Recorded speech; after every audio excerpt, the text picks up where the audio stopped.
ট্যাংরাকাণ্ডে প্রশ্ন অনেক, কিন্তু উত্তর অধরা। ঠিক কত টাকা দেনা পরিশোধ করার চাপ দেওয়া হয়েছিল? কতটা চাপে ভয়ঙ্কর সিদ্ধান্ত নেয় দে পরিবার? ভাড়ায় নেওয়া কারখানার টাকাও দিতে পারছিল না পরিবার, এমনটাও খবর পাওয়া যাচ্ছে। আর বিপুল দেনার দায় বসত বাড়িও ব্যাংকের কাছে বন্ধক রাখা আছে বলে খবর। দেনার পাহাড়ে ক্রমেই ডুবে যাচ্ছিল পরিবারটি। চামড়া ব্যবসায়ী দুই ভাই প্রণয় ও প্রসূনের ব্যবসা। ইউক্রেন যুদ্ধের পর আরও চাপ বাড়ে পরিবারে। ব্যবসা একটা একটা করে দরজা বন্ধ হতে শুরু করে। দেনা বাড়তে বাড়তে কয়েক কোটি টাকা হয়ে যায়। সুইপারকেও কয়েক মাস বেতন দিতে দেরি হয় বলে খবর।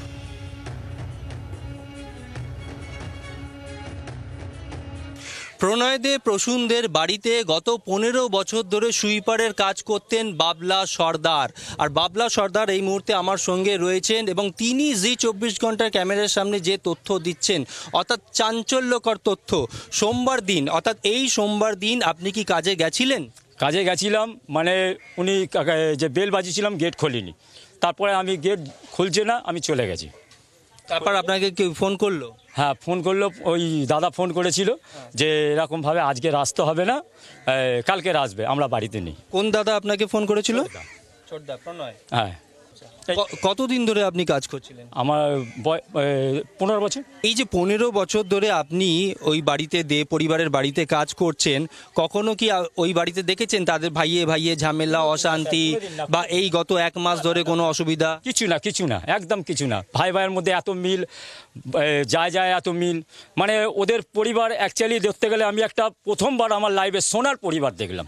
আপনি ফ্যাক্টরিতেও সুইপারের কাজ করতেন, তো ফ্যাক্টরিতে কখনো কোনো সমস্যা দেখেছেন যে মালপত্র, লেবারদের সঙ্গে ঝামেলা, অশান্তি? একদম না। যে আপনি বলছেন সোনার পরিবার, ভাইয়ে ভাইয়ে খুব মিল, এরকম একটা পরিবার নিজেরা আত্মহত্যা করতে পারে, বা দুই ভাই তাদের স্ত্রীদের খুন করতে পারে, বাচ্চা মেয়েকে খুন করতে পারে, এরকম মনে করছেন আপনি? না না না না না না, একদম না স্যার, একদম না। এসব কোনোদিনই, মানে আমাদের এইসব ব্যাপার সকলেই তো হাসতে ফাঁসতে থাকে। বাড়িতে তো 10খানা গেট আছে, সব টাইম তো তালা দেওয়াই থাকে, ঠিক আছে। বাবলা সর্দার, যিনি 15 বছর ধরে এই দে পরিবারে কাজ করে চলেছেন, তিনি বলছেন যে সোনার মতন একটা পরিবার, প্রণয় দে, প্রসূন দে, দুই ভাই, তারা বন্ধুর মতন থাকতো।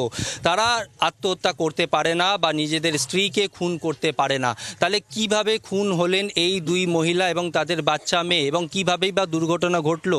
তাহলে কি অন্য কোনো গন্ধ বা অন্য কোনো রহস্য রয়েছে এর পেছনে?